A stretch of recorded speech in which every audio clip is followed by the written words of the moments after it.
Hello, and welcome to the More Cheese Less Whiskers podcast. And I am looking at the most amazing view right now out my window. I just arrived in London and I'm at the Shangri Hotel at the Shard, and the view is spectacular. But today we have Mark Schreiber with us on the podcast. And Mark has a company where they provide market data for higher education institutions so that people who are looking for the contact information, the directory kind of information for the leaders at these institutions, have the ability to reach out to them, to contact them. So they provide market data and all the information, contact information for people at these higher education institutions, for mostly people who are doing educational software or things that they want to reach out and connect with those people. So we had a great conversation about, this transition from being a legacy directory where, years ago in the 80s and 90s, it was the big directory of the almost who's who.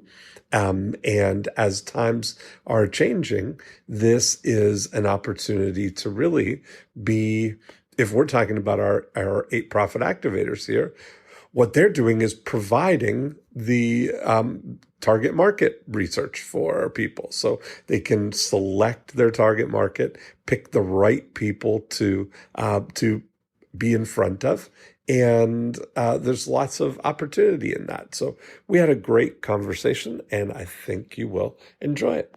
Mark. Hello, Dean. How are you? I am so good. How are you? I'm doing very well, thank you. I'm on the line with my friend and marketing Sherpa, Jill Harrington. Hello, Jill Harrington. How are you? I'm good, Dean. How are you?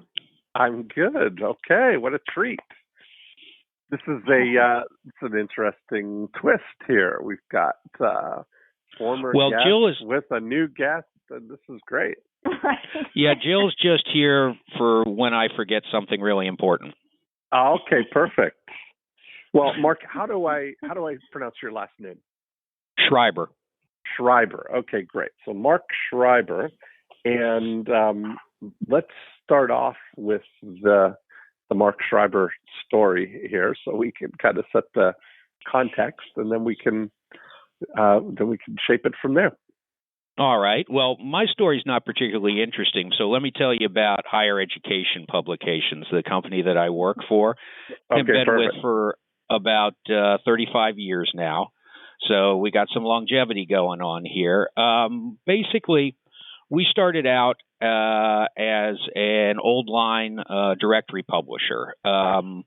Back in the early 80s, the United States government stopped publishing a directory that everybody absolutely loved that contained information on all of the accredited colleges and universities in the United States and their chief academic and administrative personnel.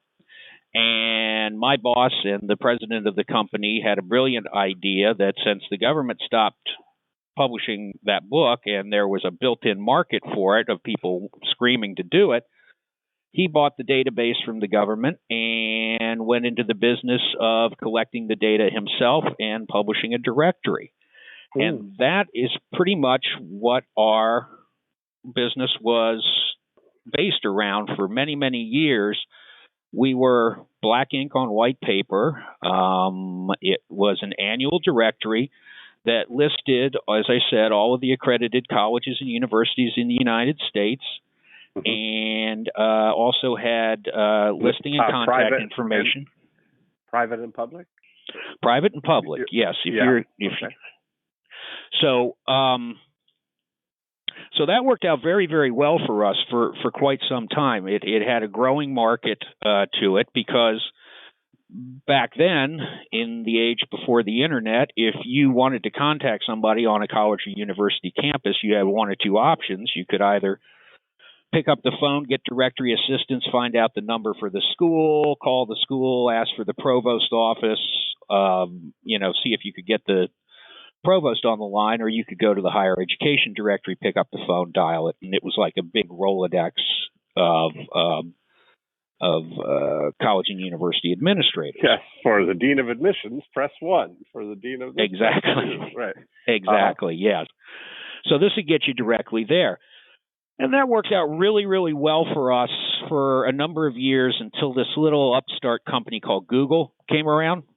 And then people started asking us a very good question. Well, why would I pay you for your directory when I can just go online and look this up myself?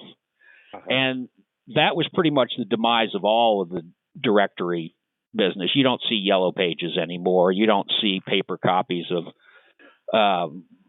pretty much any type of directory anymore. And, that was basically because of Google. So we decided that if we were going to stay in business, we were going to have to make a pivot somehow to online and pivot our business. And so in about 2006, 2007, that's what we started to do. Okay. We put the directory online, and just to give you an idea of the size of this directory in our database, directory currently has about 4,800 institutions in it. It's about 90,000 administrators, about 21,000 individual accreditations that it lists. The physical directory, which we do, believe it or not, still do, is about 1,150 pages, weighs about 4.5 pounds, and it gets produced annually. But anyway, we made a pivot to the information commerce business, basically. We took the names and the information that we were gathering for the directory and moved that into a product that colleges and universities, associations, executive search firms, companies in the enterprise software industry could use to fill their CRMs with information on who's who where in colleges and universities. And that's pretty much where we are now. That's what we're doing. How is all the data gathered or updated? Well, that's where we're different than most of the other people in the business. We still do it the old-fashioned way. We still go out every year. As a matter of fact, we've just started this process. Between June and September of each year, we actually query each one of the institutions, and we have institutional contacts there, and we send them either a paper survey or a link to an online survey, depending on what they're more comfortable with. And they volunteer the information that they want to volunteer. So they review their institutional profile information and make updates to that. They review their accreditation information, though we do the updates to that ourselves. And they review the administrators that they want to list, and they can list as many or as few administrators as they want to, and they can include or exclude contact information if they want to. Okay. And we have a list of what we call manpower codes. They are numeric designators for particular job positions at colleges and universities, such as president or provost or dean of student affairs, admissions, that sort of thing. And we send them off that list and suggestions as to, who they ought to be putting in. There are about 120 of those that we track at this point. Okay. Wow. Like athletic coaches or any, or is it all? We do have athletic directors, but we're mostly C&D suite type of folks. We don't get down into the professor level. We have deans and directors of programs, but not the professor level. Okay. All right. And so what are people using this information for? Like how much does it cost, and who's your customer for this? Okay. Well, the information is available still in 3 formats. We do, as I said, still sell about 2,500 paper directories each year. Yeah. And that is, depending on the discounts when they order it and that sort of thing, that's between $75 and $83 per copy. That's an interesting That's an interesting model, right? In that they're probably 80% of those are probably legacy purchases that we've always bought it for 30 years. So here's the next one is here. Absolutely. Like. Absolutely.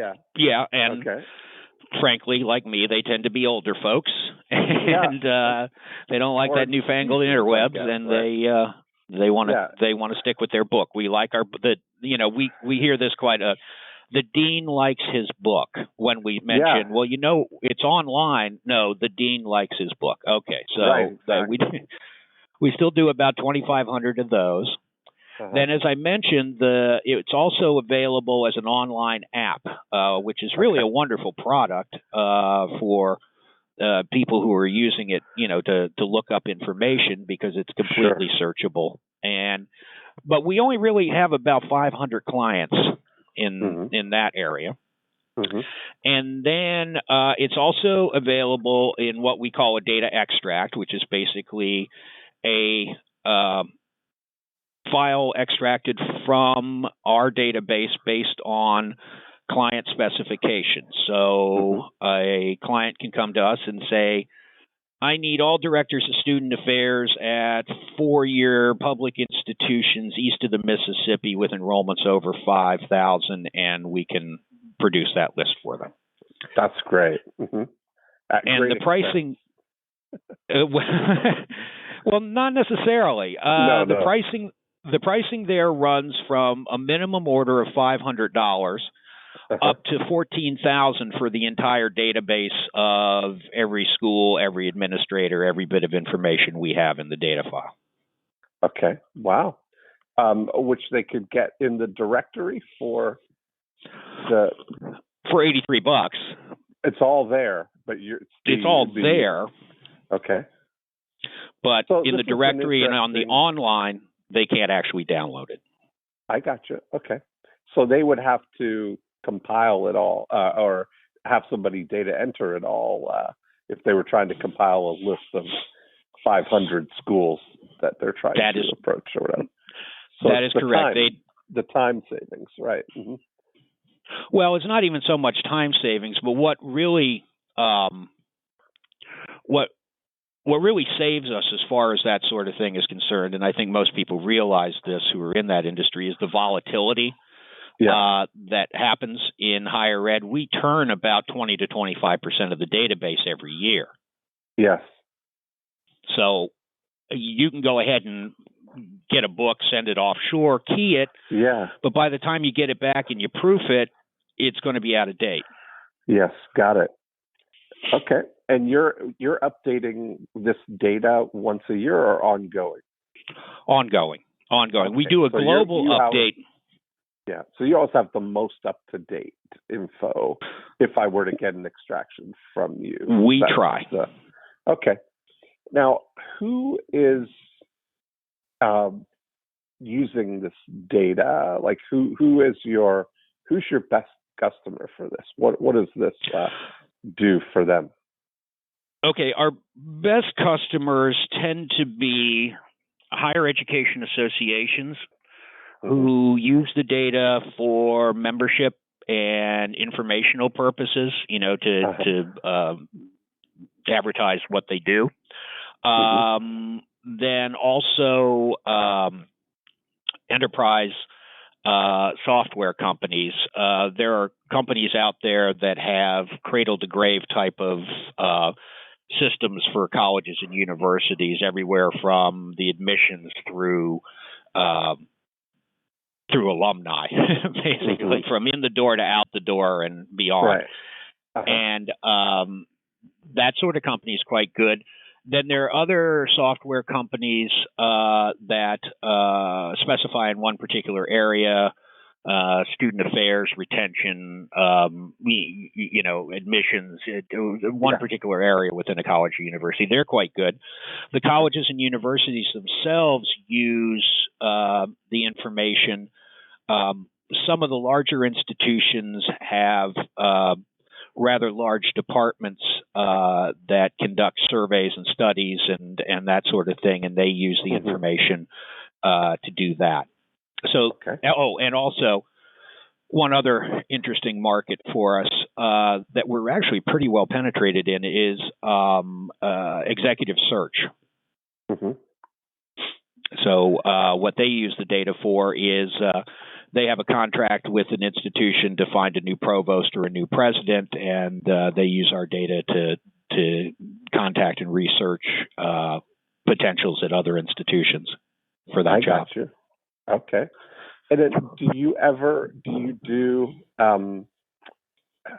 like syndicated extractions where you might do that extraction that would appeal to headhunters and for presidents or provosts, and just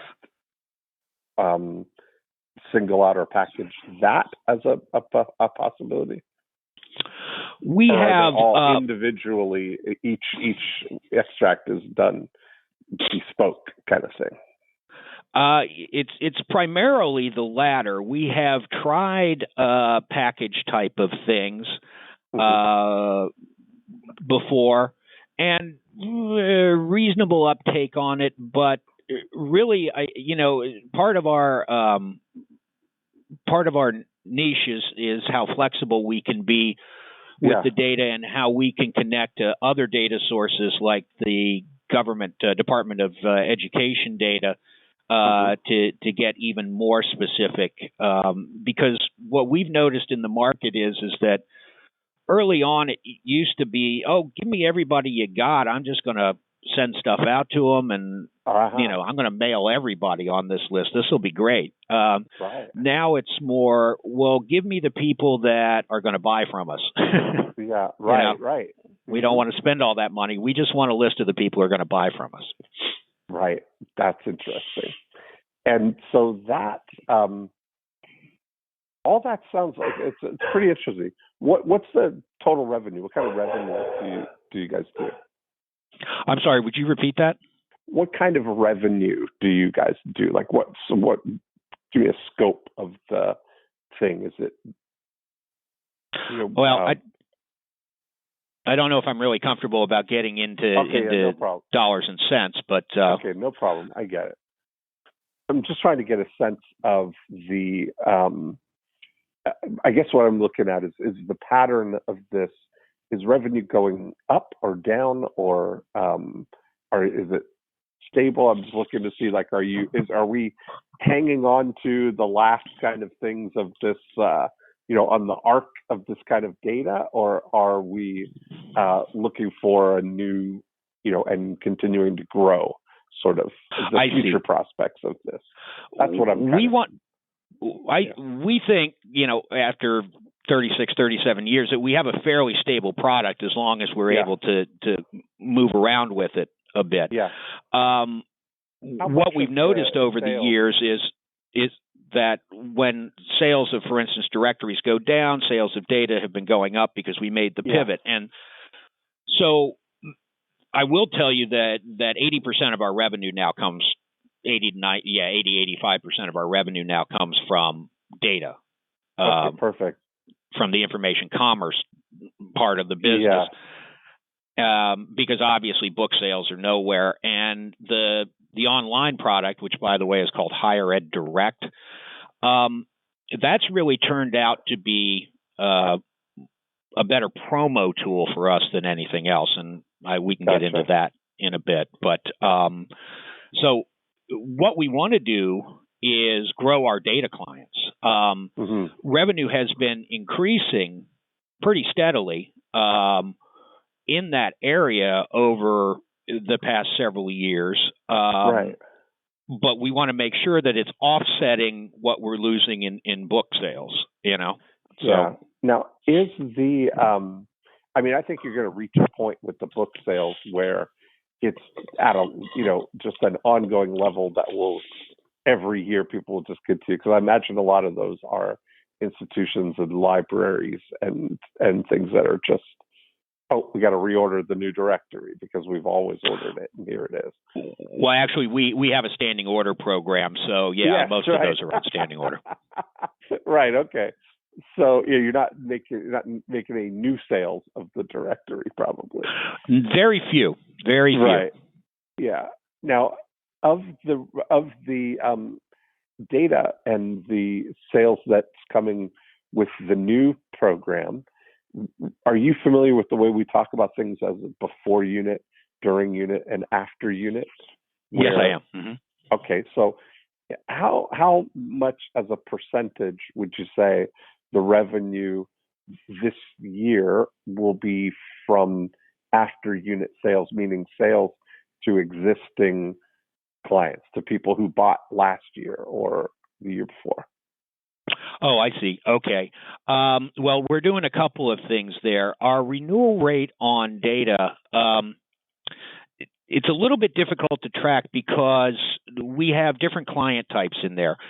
Certain client types, based on what they do, will want to renew each year or decide that they're going to go somewhere else. Other data clients were sort of a one-time shot. We're going to try this new, this is for a one, and they're not coming back. I mean, overall, we've got about 1,800 unique data clients over a period of several years, but we're really only renewing about 450 of those a year. So whatever that comes out to be, about 30%, somewhere and around there. And that's okay, as long as the ones we're renewing are the big ones. Well, that's what I'm saying. That's what I'm curious about is what percentage of sales are after unit sales, meaning of in the last 12 months, is it 80% legacy clients and 20% new that are fresh new people in this year, the last 12 months? Or no, it's more 50, like 40-60 legacy to new. 60% new. Okay. Yeah. Okay. Well, see, that's a little difficult for me. I wasn't quite prepared for that. 60% new or did not renew in the past year. They may be somebody that we have had a relationship with. And there's a distinction, right? Like, this is what I try and look at is what I'm looking for are the opportunities in your after unit. Like if I were saying that most of the revenue is coming from, returning clients, one of the things we measure is return on relationship, meaning you've done business with somebody. You've got, I think you said 1,800, let's say, people who've ordered data from you. In total. Now, they may not do it every year. Like you said, maybe they didn't renew this year, but maybe they ordered 2 years ago or in the past. And those would still count as after unit because they're existing relationships that you have, right? And so that's what, that's one thing, seeing, is there an opportunity to expand the relationship with the existing clients to get them to buy more? Do you have like a proactive, orchestrated kind of outreach program for existing clients to encourage them or facilitate them buying again, or is it that you send them out an announcement or whatever, and they call you to buy? Up until recently, it was the latter, that we basically would say, hey, it's been about a year and we've updated all kinds of information and wouldn't you like to come back? But that was when we were still pretty much in the directory mentality. Since we've switched over to an online mentality where we're updating continuously throughout the year, what we're trying to do now, but we're just starting it because another thing you have to we're a very small organization. Okay. So we don't have a lot of personnel to throw at this. But what we're trying to do is to educate folks that we are updating throughout the year. The data that you got from us is getting old, and you don't want old data, and you don't want to spend the time and effort to be having your sales force updating this stuff in your CRM or having your interns do it or whatever.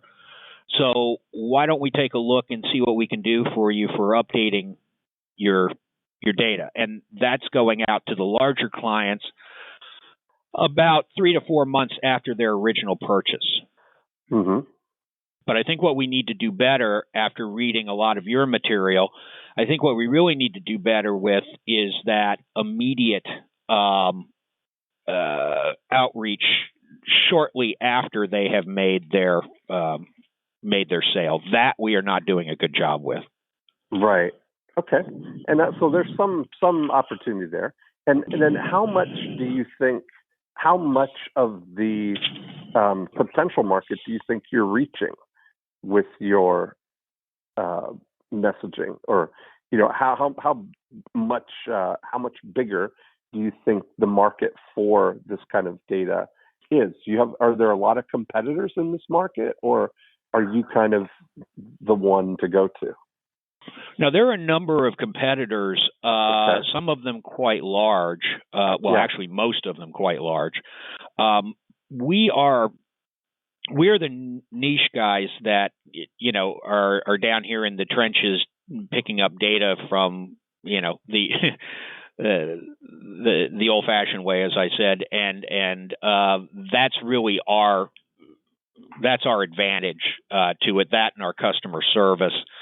That you're not going through a website to order this. You're talking to a person, and we'll listen to you and make suggestions and that sort of thing. Mm-hmm. But yeah, no, there's a great big market out there, and it's getting bigger all the time. In colleges and universities, maybe not so much. The executive search firms, I think we're actually doing fairly well in that part of it. But Mm-hmm. particularly in the software area, particularly in the association area, I don't think we're in nearly as many associations as we ought to be. And so, and a lot of these folks are very, very price conscious, and they don't seem to necessarily be as quality conscious as you might think they would be. Mm-hmm. So, and that's because they just that's look sort at of it. They just look at it as data. Data's data. Data's data. The commodity of it. I gotcha. Right. They're thinking, okay, well, I can buy her name for 10 cents, or I can buy it for 39 cents. Why would I pay 39 cents for it when I can buy it for 10 cents? Because you get it with a smile. Yeah. No, the answer being, the answer being that the 10-cent one may be right 25% of the time. Yes, I got it. So now how much does that actually cost you? Yeah. Well, that's more like 40 cents, isn't it? Yeah. And then do you offer any guarantees along that line? Like, where people are, okay, so you're kind of easing that mind for them anyway then. Yes. Okay. Yeah, absolutely. Yeah, we will refund because it helps us, and we explain that to folks too. If you let us know that something in the directory is wrong, because people do move, then we're going to refund you. Thank you very much for that, and we're going to update it so it'll be right. Mm-hmm. That's great. Okay, so if we were to pick a single target market here of a potential opportunity to expand, what do you think might be the best market for this? Who would be our choice if we could just choose one? I mean, even if it's somebody that you are doing business with, if it were, executive search firms, or if it's associations, or any. I think what we're looking at is the marketing or sales directors at mid-size software companies and fairly new ones. And when I say software companies, I mean companies that yes, exactly, because we don't sell to just anybody. That's another thing. We this has got to be the product or service that you have that you want to use our data for is got to be in the higher education area. Okay. And then where would you get that list? Oh, that's a great question. Well, what we have done in the past is we've gone to where they are. So we would go to education conferences and meet with the other vendors at the education conferences, because they're great leads for us. They're people that are obviously spending a great deal of money on promoting to higher education. So we would be, we'd be well settled there. And basically beyond that, it's just research, just online research about the companies. And then we do, right now I have my marketing guy is quite good with social media, and will engage with folks on Reddit and LinkedIn. And when somebody from a company we're interested in, posts something, he'll engage and start a conversation and wait a while and see if anything comes around to marketing. But he's very cheesy there, not very whiskery. How many of these companies do you think there are? How many software a little providers? bit difficult to say because they keep coming and going. It's sort of it's sort of amorphous. But I would say that there are probably about 150 of the larger ones, and there are probably somewhere in the neighborhood of a couple of thousand of the smaller and startups, and because there are new ones coming on all the time, and startups are fine with us. So there's pretty small universe of them when you really think about it. Then, and they're mostly. But would they be on LinkedIn? Would you be able to identify them as well? Yeah. Or would you? Yeah. And is there any other way of getting compiled data of educational software companies? Is that an SIC code, or is there some specific thing that you would be able to, turn those into visible prospects? Well, if anybody has that list, I would be very interested in finding out about it. But no, I haven't been able to find that. Okay. So part of what I guess we're looking for here is to maybe think about what would they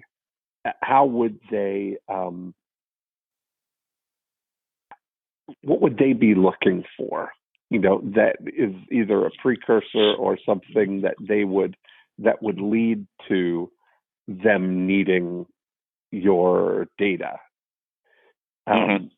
Because they may not even be looking for or know that data is available, perhaps. I don't know what the sophistication level of the market is. They may think that it was just the old directories that are available, or they may be sitting, there may be somebody so I never kind of overestimate the awareness of people, because right now there could be people on a phone call talking about their, an educational software directory provider, trying to figure out how to get in front of people who want to know about all the educational software companies. There never knows. There may be somebody just like you who just painstakingly gathers all the educational software suppliers. Well, so we're talking about motivation of this class of prospect? What else?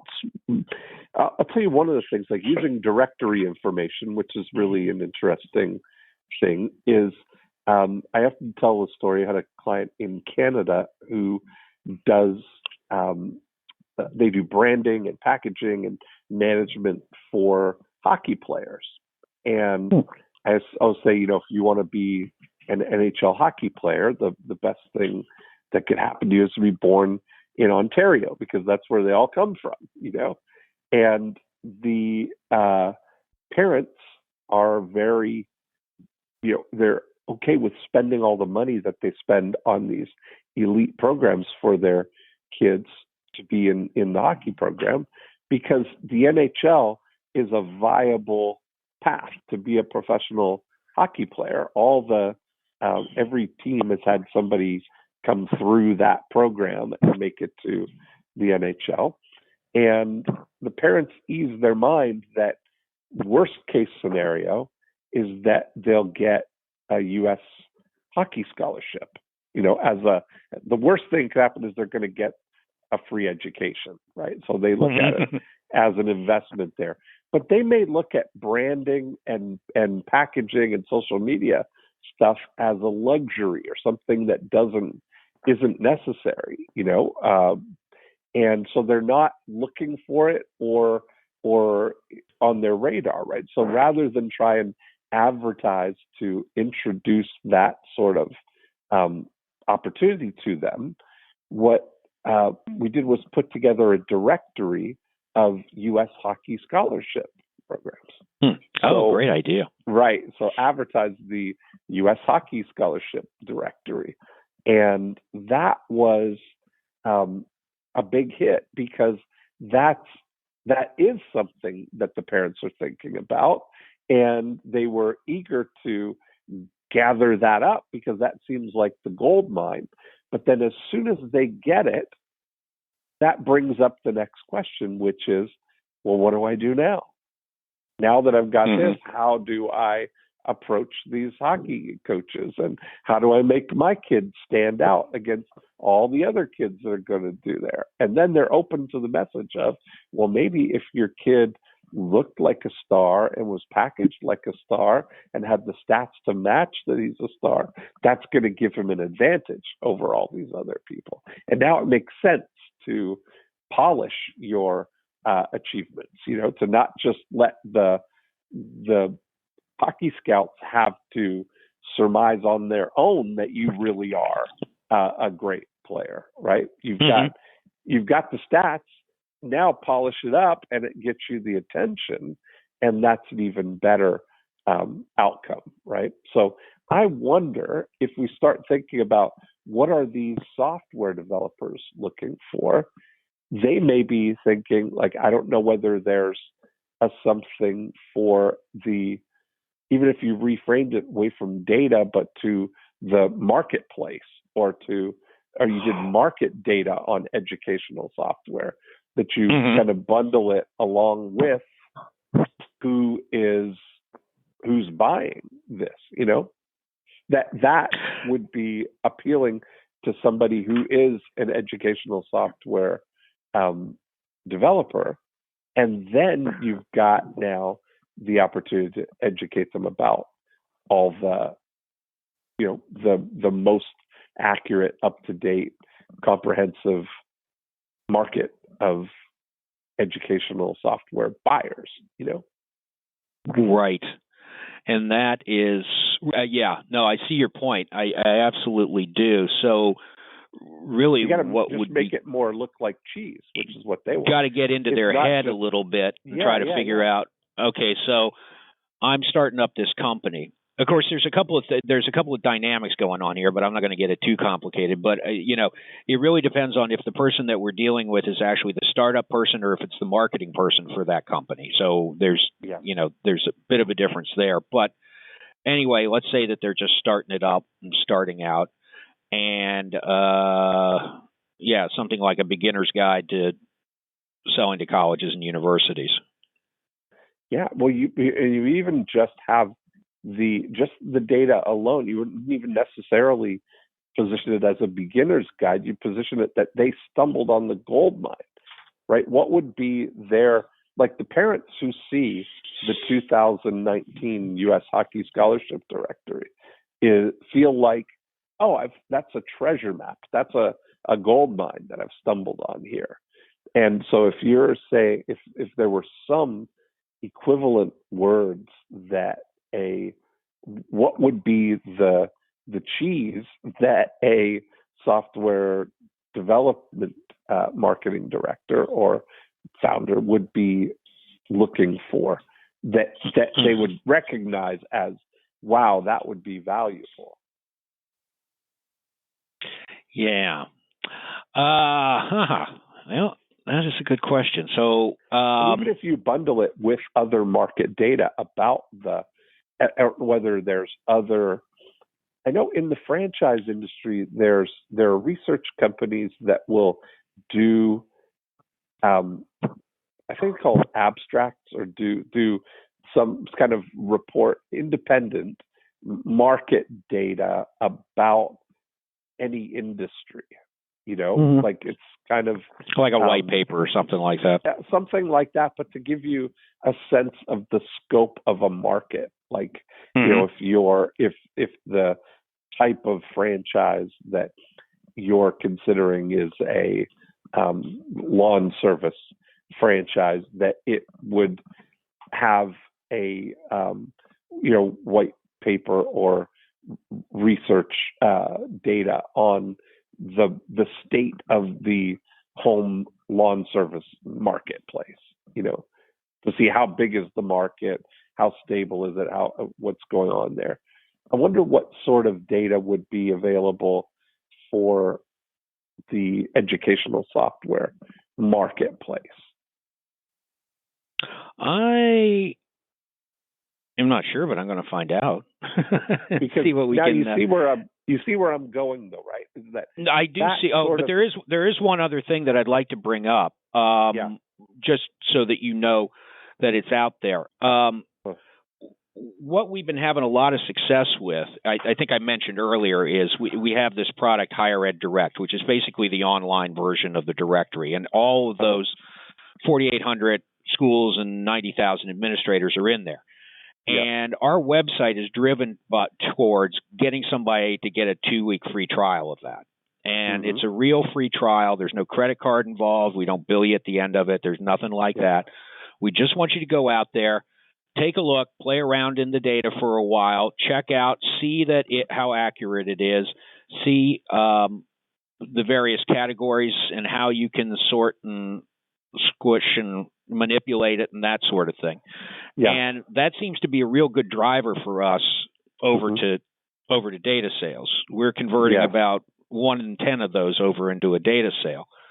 Perfect.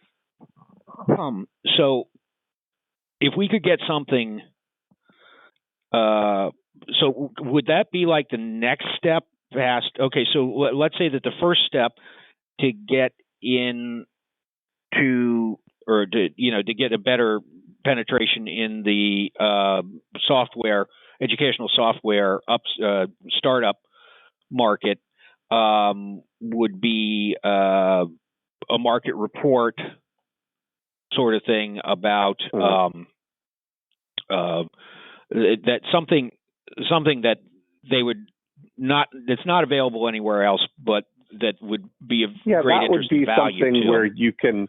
That's where you could kind of attract, when you have visible prospects like that, to go out to them. That starts the conversation, and then along with it is, here's what's going on in the market. Plus, here's access to all of the players in this, right? All of the data that you would need.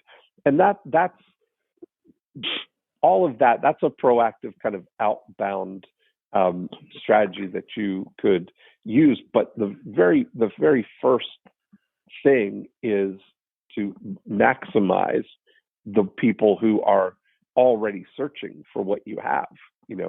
So if you're like are you doing Google AdWords and SEO and the things, and Bing, I imagine would be a good educational one too here. But when people type in your search terms, are you already maximized there? Like in terms of SEO? I don't know if I would say that we're maximized, but we're definitely working on it. And I don't know that you can ever definitively say, we're doing the best that we can. Because that's such a moving target. Or is it just SEO? Are you doing pay-per-click or just We have done pay-per-click before, primarily on LinkedIn, because we felt that was where our market would live more than Facebook. Right. And we were getting decent click results, but we weren't getting a whole lot of results beyond that. And frankly, we sort of felt that it was fairly expensive for the exposure that we were getting. Yeah. But I wonder about like Google, if somebody were looking for what you have, these software developers, what would they be searching for? What would be the how they? Oh, I was afraid you were going to ask that. I sat around for an hour and a half with our website developers having this very conversation, and it is really difficult to nail down. I think Jill will back me up on this one. It's really difficult to nail down what somebody would be searching for. List of deans or college and university decision makers. That doesn't make any sense. What are you looking for? Yeah. Because, Dean, I went and looked on like Word Tracker and just to see what the search terms were, and I tried lists of college and universities, contact decision maker. I tried all kinds of things. They almost didn't register. I mean, couldn't find any search terms that had any numbers to it whatsoever. Mm-hmm. So I don't know if they just look like, just right now, I just entered list of colleges and universities, and, one comes up at the top, education corner, but then, then you look at that and you search by state, blah, blah, blah. So I don't. And so then that was my question to Mark: is are people searching? I mean, how in the heck are they finding you? Right. And you get a sense that there's, if you're very specific though too, that there's a great opportunity to, be what they're looking for, right there. But it's an important thing to really, all of this is under this whole more cheese, less whiskers mindset and approach is really about thinking like they think. That's why it's important to narrow down to a single target market at a time, right? So if we're thinking like a software developer whose software works is higher education software, and their clients or customers are colleges and universities, that's that person, they're having phone conversations like this, trying to figure out how can we get to the colleges, right? How can we get in front of the right people? Right. And unfortunately, I think what happens there a lot, and something that we have to break through, is that they go to the companies that they're familiar with, which are the bigger ones of our competitors that I have mentioned to you, strictly because they're ubiquitous throughout a lot of different verticals, and so there they are, and they're going to MDR, or they're going to, well, they're not going to data.com anymore, because I guess Salesforce has given up on that. But but they're going to these others. But so that's kind of why it's important that we're out in front of them ahead of time, so that we're top of mind when that comes up. Which goes back to your point earlier, is that if we provided them with something that's really valuable to them, hopefully when they have that conversation, they'll know exactly where they want to go. Yeah. And these, like, when you look at the things like the path of the genesis of an idea for an educational software to the product being ready for market sort of thing, or an existing one, there's probably, when you look at the different things, there's probably a lot of software companies that are already kind of mature and visible that you could get in front of. Oh yeah. Yeah. Imagine that I think there's gotta be, somebody has the list of software developers that you could get in front of. And a lot of that is really just, sometimes you always start out with the clearest articulation of what you have. Like if you think about how many software decision makers you have access to in your database, that would be a clear benefit for a software developer. Sometimes all it takes is a postcard with a really clear articulation of that and an image of the data or the report with here's what we've got for you, and get a free trial at, with a tracking domain name that goes right to a page specifically optimized for software developers. And follow this same I'm using software developers as one target audience, but there's you could then and do it for any of the other target markets. It's still the same. Our association market or the higher education market. Yeah, we're just using this one as an example, but it translates to that same type of thing as to right. I see that. Yep. And then the other thing that I wonder about is you mentioned that your trials are doing well. What's the volume of trials that you're getting? Like how 1 in 10 you say convert to a trial or convert to paying, which is a little bit that's a little low on the what you would expect from a free trial. And you're doing a trial that I do the same kind of trial with GoGo clients and GoGo agents. That the trial is what's called an opt-in trial, where it's a free trial, no credit card, and then they opt in to continue, versus an opt-out trial where they put in all their credit card information, and then if they don't cancel before the trial period, you'll bill their credit card. That you'll get a higher conversion on the opt-out free trial, but you'll have fewer people take the free trial. Right. So I think a good benchmark for you would be around 25% of the trials, and so maybe an opportunity to look at that experience that people get in that 14 days. Okay. Yeah.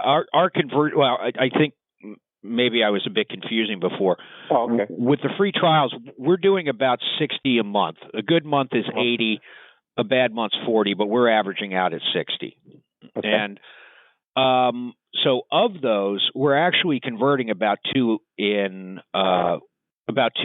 I think our conversion rate last year, I don't have the current numbers, but our conversion rate last year was something like 22.3% or something like that. Oh, okay. I thought you had said 1 in 10 earlier. I did. So, 1 in 10 of those, but that's 2 in 10 actually turns into an order for the online product.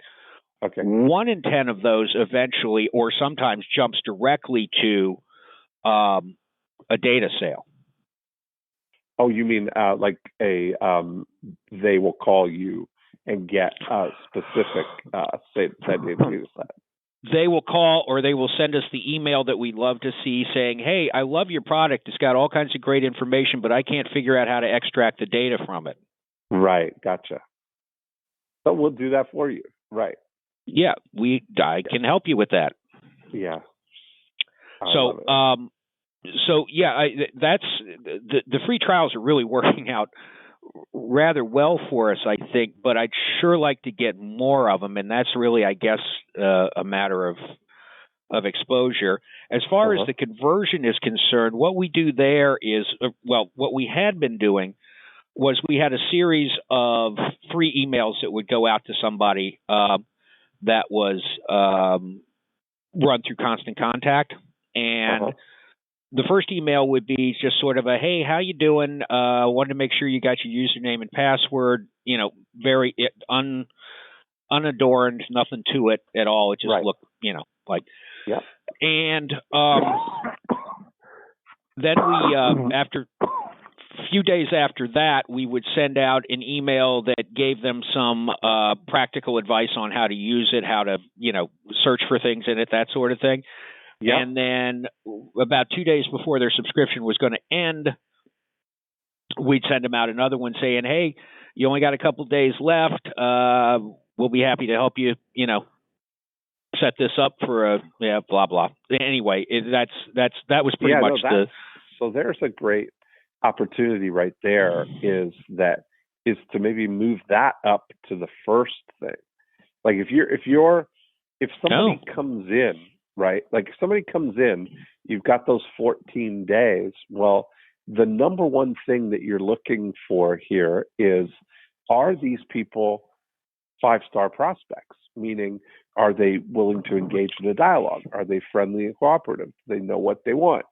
Are they ready to get it? And would they like us to help them? That's what we're looking for, right? And as soon as somebody opts in, it's almost like creating a experience that welcomes them as if they're walking into your office or a retail store that you've opened up for this, right? So as soon as you imagine somebody opts in and they're knocking on your door saying, hey, I'm here about the data, and your immediate next thing would be about engaging with them to see what kind of data they're looking for. And that the interesting thing is that you probably have the ability to observe what they've been searching. If you were to go through that trial as a client, like if you were to go through it and be in the position of somebody who's taking that free trial, looking at it through their eyes, how intuitive is that experience? Like how, as soon as they put in their info and where they land on that, if you went through it with the eyes of a software developer that you're looking for a specific kind of data, how easy is it to find what you're looking for, or to to get pointed in the right direction? Well, we do have a how-to video that goes along with it, an intro video that sort of shows you how to do that. I would definitely include that in the very first email that you send, get people, here's your access, like everything that they would need all in one email, right? Like, we do. Yeah.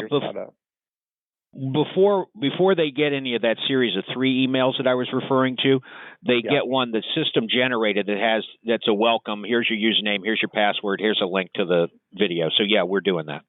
Right. So that one, I think we could beef up, so we call that like I look at it, I internally in my email mastery program, I call this your Jennifer Leathers message. And the reason I call it Jennifer Leathers message is because it mirrors what happened when Eben Pagan and I actually went to a Jennifer Leathers furniture store. They only sell leather sofas. And when you walk into Jennifer Leathers, instead of the "Can I help you? No thanks, I'm just looking" exchange, they ask you, "Have you been to Jennifer Leathers before?" And you say no, and they say, "Well, welcome. Let me explain how it works. All the sofas that you see in the showroom are available in any of the leathers on the back wall, and they're in stock and available for instant delivery, and they're guaranteed for life. My name's Dean. Take a look around. If you have any questions, I'll be right here." That's brilliant. Yeah, so that 8 seconds that it takes to say those words eliminates the 3 big reasons why somebody would leave without buying a sofa today. Because somebody's coming in, they've got in their mind they want to buy a red leather love seat, but when you say, "Can I help you?" they say, "No thanks, I'm just looking." But they don't finish it with, "I'm just looking for a red leather love seat I can take home today." And so their mind, they've got 5 furniture stores on their list. They're going to walk in, scan to see if they see a red leather love seat. And if they don't, then they're going to leave and go to the other stores. So now, as soon as they know that any of the sofas are available in any of the leathers, and they can see that there's 5 shades of red right there, and they don't have to make a special order, that all makes sense, right? So it's a good idea to have your best kind of messaging right up front in that first exchange. Like if you were to identify the biggest reason that 8 out of 10 people leave without converting to a paying client, and you could somehow overcome those because it's just an awareness problem, that they didn't know that you actually do what they thought you didn't do. There's some reason why the 8 are leaving and not doing it, right? There was something, they've never liked you more than the moment they decide they're going to sign up for this trial. And they were hopeful that you've got what they're looking for.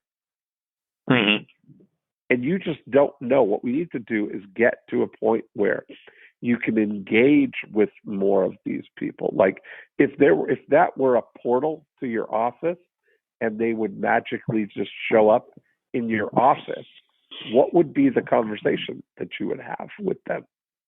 What kind of engaging questions would you ask them to help determine what it is that they're looking for, so that you are clear on what they want and that you can actually help them with what they want, or let them know that you can't help them with what they want. It's right. What's your project? What's your goal? What do you want to find here? Right. Yeah. You've come here because you think there's something here. Yes. So let's find out. Let's make sure. First of all, let's make sure that it is there. And if it is, let's help you find it. Yes. And so the way that we do that is, first with a very a wonderful first email that kind of gives them a little bit more warm and fuzzy welcome, right? Like a more personal welcome than a general system generated. Here's the link, here's the this, here's that. Yeah. We want them to feel like they're kind of being guided in a way, right? Then the next morning, we send out a message that would be engaging with them, right? And we might say, ask them what they're looking for, or what kind of business are they in, or what, some sort of either a sorting question or an engaging question that would help us determine, are they willing to engage in a dialogue? And it doesn't have to be, how much software do you want to buy? It's how much data do you want to buy? It's something like that would be a reasonable, engagement question. On our real estate websites, when somebody opts in, we ask them, we say, hey, Mark, welcome aboard. Are you an investor or are you looking for a house to live in? Or, right, if somebody downloads our adult acne book, we'll say, hey, Mark, welcome aboard. How often do you get breakouts? Something that is just a short, welcoming email. That could lead to the dialogue that helps them. You know? Yeah, we'd really like to know.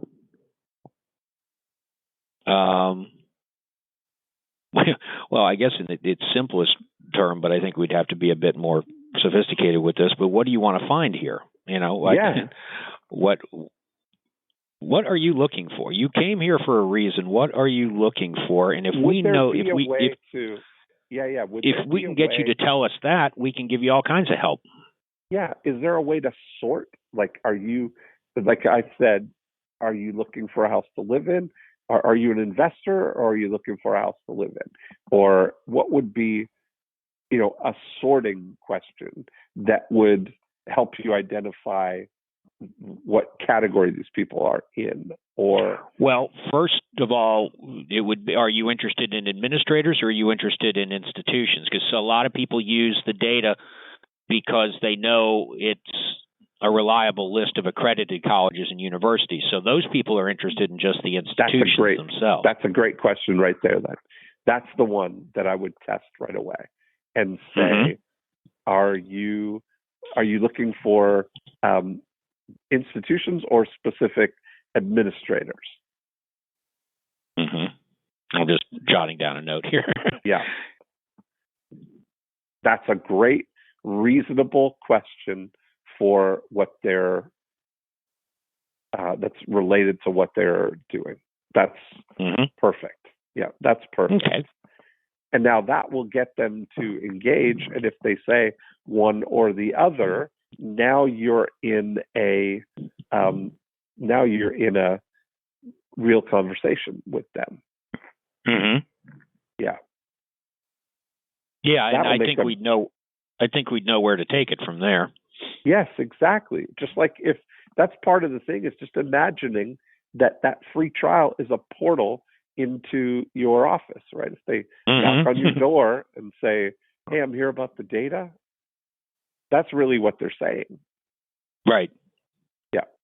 Is welcoming them, greet them, help them. Excellent. And then it's just a matter of making it, you know, then it's a matter of finding more people to take that free trial, you know? And that's we definitely want to do that, and we want to work on I think, as you said, compelling prospects to come in and grab a free trial. How, you know, it don't cost nothing. Come on, give it a try. Right, exactly. Yeah. But of course, they have to have a need for, or a perceived need anyway, for that sort of thing. And we do get, I mean, you know, we have queried some of the folks that have, you know, just gotten the free trial and then just dumped out on it. And you know, sometimes it was, well, I was looking for some very obscure type of professor at colleges and universities. I have a book that, and I was hoping that maybe you had a list of everybody that was involved in, you know, 15th century Chinese pottery. And no, that's not really what we do. You know, if it's something a bit less obscure than that, and it's something in education, then what we'll try to do is find them a list of that somewhere. You know, if we don't have it, maybe we can find it for you. Right. So there is some of that. But I have a feeling that there is a much higher percentage than that are probably bailing out because we didn't interact with them as well as we could have when we had the opportunity. Agreed. That's why everything, that first 24 hours is the most critical, and really getting that experience down so that you're finding the right, you're finding the people who want to help without them having to take the initiative to do it. Yeah. You want to be there and be the host, Well, we do need to do that because, also as you mentioned, there, it's a fairly limited market. We're a very niche product, and it's a fairly limited market, so we can't afford to lose too many of them. Right. Well, there you go. Exactly. All right. Good. Well, what's your recap then? What did you hear here? Well, a number of very good things. The latest one that we were just talking about, I think the main thing I'm going to take away from this is the portal concept of when somebody takes you up on an offer that you're doing, let's look at that as if it's somebody walking into your office, and how does that engagement work? I think the other thing that we were talking about that's very, very important is really trying to get inside the head of your potential client, and in a couple of ways. First of all, in what their decision-making process is, and second of all, in what it is that they're really looking to do. Yeah. It's like the old Levitt quarter-inch drill thing, right? Right, exactly. Yeah. That's it.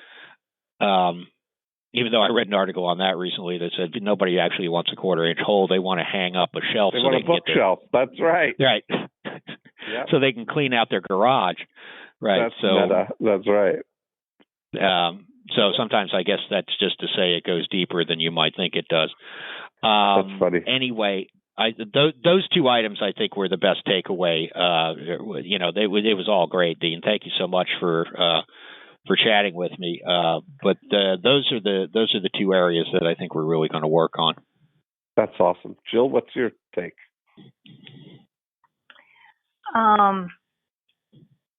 Yeah, it's interesting. There were a few times I almost spoke up, and I thought, no, Mark and I can talk about that after we hang up. Right. But yes, the biggest thing is because we did have some personal emails beyond, that first informational one. But, your beautiful example of would you like a cookie, typically they were emailing back and saying, what are you looking for? Which is almost like saying, go to the kitchen with anything you want. It wasn't specific enough. What are you doing in my refrigerator? Right. Versus saying, are you looking for blank or blank? Yeah. Should get a bigger response. I don't know. There was one thing I know, one goal that Mark had on the call, and I don't know if something just pops to your mind, and that is the follow-up, say, for those who don't interact on the first 2-week trial. Mark's point is always their business is a pretty simple one. What content do you continue to send someone to keep in front of them? Because his point is that, like you said, it's basically a commodity. They just do it better. Right. Well, we do put out a monthly type of thing called the President's Report, which we really need to change the name of that. And basically what it is just a compilation. I don't know if you've noticed or seen the news recently, but there's an awful lot of turnover in college presidents. If anything goes wrong in campus, the first person to take the long knife to the back is the president. So there's a lot of turnover in there, and we have a monthly newsletter type of thing that is a synopsis of all of the president's coming and goings and that sort of stuff. And that goes out to anybody who signed up with any of our products or services. And it's okay. It's just not super compelling. It's a little bit of nice information. And what we hope it gets across is that, hey, these guys are really up on this stuff, Right. Mm-hmm. Yeah, I think that might be something you're saying that might be a good tool for prospects as well, like to have not just for existing clients, but something that, because I know what Jill's asking is of the people who are coming in but have not yet converted, what's the sort of flagship communication that you can give to them? Mm-hmm. And I know you were asking me to summarize, and I brought up really what could be another whole call, but I didn't know if just anything popped into your mind, Dean. I don't right. Well, I think take it on too long. When you look at what may be an interesting thing is if you bring up case studies, of different, like sharing data. All right. You just proved how genius you are. Yes, exactly. That Perfect. This is how, that people are using data, and that may trigger them to think, I didn't know you could do that. That's what we need. Right. There you go, Jill. I could always got it. Thank you. Quickly. Thank you. I got it. I knew you could come up with something quickly. Well, there we go. All right, guys, we said it all, I think. All right. I think so. So much, though, we just kind of scratched the surface, because every one of those you could go so much deeper. It seems like you've got a really nice, stable business. You got a product that is very useful in the marketplace to the right people, and just getting it in front of them. That's the challenge. The good news is you've got a good, stable platform that your business kind of runs, and you're not looking out to try and gain traction here. You've got a lot of traction. You're trying to really grow now, and that's yes. a nice place to come from. You got a really good, stable base. Everything is just how can we take this and build on it and make it better? Exactly. Yeah, how can we scale it up? Yeah. Awesome. Well, I enjoyed that. It was good. And Jill, it was an extra treat to have you on with us. So Thank you. Thank you. Thanks, guys. I'll talk to you soon. All right. Thank you very much. Bye-bye. Bye-bye. And there we have it. Another great episode. Thanks for listening in. If you want to continue the conversation, we'll go deeper in how the 8 Profit Activators can apply to your business. 2 things you can do. Right now, you can go to morecheeselesswhiskers.com and you can download a copy of the More Cheese Less Whiskers book, and you can listen to the back episodes, of course, if you're just listening here on iTunes. Secondly, the thing that we talk about in applying all of the 8 Profit Activators are part of the Breakthrough DNA process. And you can download a book and a scorecard and watch a video all about the 8 Profit Activators at breakthroughdna.com. And that's a great place to start the journey in applying this scientific approach to growing your business. That's really the way we think about Breakthrough DNA, as an operating system that you can overlay on your existing business and immediately look for insights there. So that's it for this week. Have a great week, and we will be back next time with another episode of More Cheese, Less Whiskers.